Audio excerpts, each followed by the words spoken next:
Ugh. Can you hear it? Ugh. All right, ladies and gentlemen, boys and girls, children of all ages, fellow Pandemonium travelers, this is Seattle Pandemonium Shutdown Day. Oh God, I don't know what is it. 220? 220? I think it's 220, which is like ridiculously close to 365, which means we've been doing this for 2/3 of a year. I don't know, man. Oh God in heaven. What's on day 220? I agree. Let's switch lanes. Day 220 of this disaster. The ongoing disaster that is, I don't know, America, the world, Seattle. Good God Almighty. I mean, so I wanted to talk about like kind of the interconnectedness, right? So like we have a gubernatorial election coming up, I believe on the same ballot as the federal election. I'd have to look into this. I'm a bad citizen and a bad pundit, so I don't really know this stuff. But we are looking at having a challenger to Governor Inslee. Now, Inslee is... Oh, shit. Styrofoam? What the hell was that? Ah, what is going on? Why am I being attacked by styrofoam blocks? Alright, anyways. Inslee has been implementing this sort of lockdown strategy, which is, again, I'm going to say unconstitutional, not legal, and oh boy, are there going to be lawsuits after all this stuff. It's kind of already happening in places like Michigan. But Inslee's being challenged by Culp. That's their name. Culpability. I'm running for governor as Culp, and I demand culpability. So this is one of the things. Either like Inslee's out, and then we go to some other model, like we start reopening civilization, or we keep Inslee and then we keep civilization shut. And then your governor race, your gubernatorial race, as they say, all of a sudden is one of the most important decisions you've ever made if you're going to vote and pretend to be part of a democracy. And then this like scales up, or it's sort of like a fractal. It scales up to this Amy Coney Barrett nomination to the Supreme Court. I think they did hearings yesterday, but I just didn't watch it. I sort of don't care. Like, I know what everybody's gonna say. They're gonna complain. But in terms of like a Supreme Court seat, it does matter, okay? It is important, it does matter, which is why there's all this fussing and fretting and fighting, just like Kavanaugh. Now, here's the problem. The Kavanaugh hearings were shocking. That was eye-opening in terms of who doesn't want who to attain a seat of power, and wow, was that demonstrative. Wow, they, and I say they, I don't know what it even means. It's not Republicans necessarily, it's not just Democrats, it's the establishment, whatever the hell that means. They accused Kavanaugh of being part of gang rape, like rape gangs, and then provided no evidence whatsoever. But you're not supposed to look at that. You're supposed to just look at the accusation. And they've been doing the same thing to Trump for damn near 4 years now. And you're just like, wow. Oh. And then it doesn't matter if, at that point, it doesn't matter if any of the accusations are true or not. What matters is whether or not I can, it's like the same thing as the mainstream media generally. Is there enough here for me to hang my hat on? Oh yeah, no, Trump is a rapist, so if there's enough headlines that say that, then I can just cling to that. And I've had people say things like that to me, like, years later, like, oh no, he's a child rapist. And you're like, wait, what are you talking about? Oh no, the baseless, anonymous accusations from, like, 20 years ago.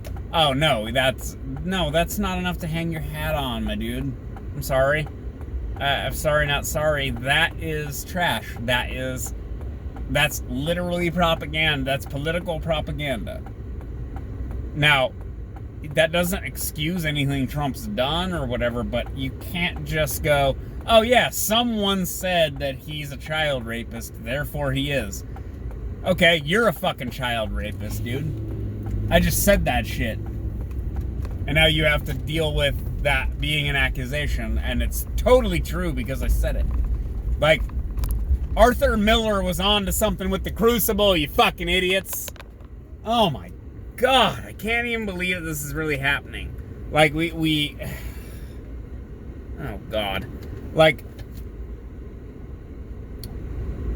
apparently, so people accuse Trump of, like, sensationalizing media and stuff, as though we didn't live in a tabloid journalism nightmare before all this happened. What was his name? Gary Hart? Gary Hart was the, I believe he was a Republican candidate for president, and he got caught with his mistress. This was like the late 80s. I'd have to fact check this. But, he got caught photographed with his mistress, and that just, like, annihilated his career and his potential for, you know, public office. And after that was open season on the private lives of politicians. Sort of, I mean, I want to say sort of allegedly. Before that, it was all considered like, oh, that's private. Like, Kennedy was banging Marilyn Monroe or whatever, and he was all sickly, but no one cared, or the media didn't care. They didn't bother to, like, dig into it because it was considered like a private matter. Gary Hart getting outed with his mistress created the sort of modern era of tabloid political journalism. And we now live in this. Like we live in it now. Donald Trump looks at a woman the wrong way 20 years ago, and now we hear about it. It didn't used to be this way. Now, I'm not saying it shouldn't be this way. In fact, Obama did a whole bunch of fucked up shit, and the media looked the other way because the media are a bunch of biased fucking shitheads. That is a fact. They just slept on the Obama administration and didn't report on all the fucked up shit that they did. That's what happened.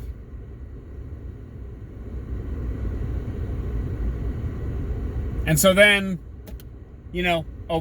Trump is like, the fake news media, they lie all the time. Fake news, there they are, the fake news. Yeah, the corporate press. Yeah, they are the enemy of the people. Like, I can say that, and I feel comfortable saying that because I feel like they are the enemy of the people. And if they aren't the enemy of the people, well, then they need to win back my trust because I feel like they are the enemy of the people. And the entire Obama administration is a demonstration of why they are the enemy of the people. That just is what it is. And I'm unapologetic about that. Oh, God. Fine, I'll stop for the yellow light.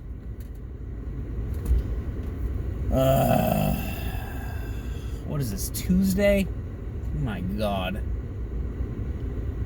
Amy Coney Barrett. Oh, she's a religious bigot, and The Handmaid's Tale and all this garbage. It is true that it seems like shit libs have only read 2 books. They've read Harry Potter. I guess that's like 7 books, but whatever. They've read Harry Potter and they've read The Handmaid's Tale, and that's their model of reality, is these 2 works of fiction. The Amy Coney Barrett is possibly, let's say possibly, I haven't been keeping up with it today with these stupid hearings that just are garbage, that she is like, she's going to implement The Handmaid's Tale and cause herself to be subjugated by men, but while occupying one of the highest seats in the highest court in all of human history. But yet, so she's not empowered. Okay. Alright. Like, I watch people say these things. They say them publicly. They say them online. They are blue check Twitter accounts. They are prominent journalists going, she's going to contribute to oppression of women. I don't know what to tell you, bro. She's adopted non-white children from other parts of the world. It seems as though she has taken every opportunity as a woman to operate within law and society and the justice system, and she's risen through the ranks. She's being considered again for one of the highest seats in literally all of human history, to be quite frank. Like, it's not just like our country, it's not just the world now, it is all of world history up until now. And she's going to be injected into that seat. And she's being a serious contender. I'm not a serious contender. You don't want me on the fucking Supreme Court. I'm a fucking asshole and I don't know what the hell I'm talking about. She is most likely measured and reasonable and, like, intelligent and knows what she's talking about.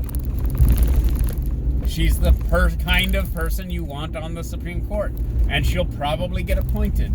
And then I'm gonna have to listen to deranged shit libs just complain endlessly. Oh no, she's gonna stand up for the Second Amendment. You mean my civil right to own weapons? The liberals are all about civil rights until it's something like the Second Amendment or the First Amendment at this point. Oh, you don't want me to own a gun? Well, too bad. That's my civil right to own a gun. You have to contend with that. You don't want to contend with it. You want to control the courts so that you can make it that I can't do that. I see what you're doing. It's authoritarian moralism. That it's what you're doing, and you feel like it's okay. And it's not okay. You need to amend the Constitution if that's what you want to do. Is restrict my rights or your right. When you restrict my right, you're restricting your own right, by the way, to own a gun. And I'm not going to have that conversation. I'm not sure if you understand that. This is not a conversation I'm going to have. When we're talking about the federal government restricting my civil rights and your civil rights, whether you realize it or not, that's not a conversation I'm going to have. The answer is no. We're not going to talk about that. I'm just not going to talk about it.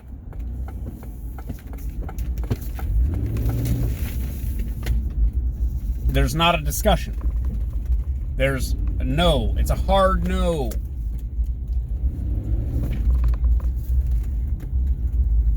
So, you're going to have to accept Amy Coney Barrett as being part of your Supreme Court, your SCOTUS.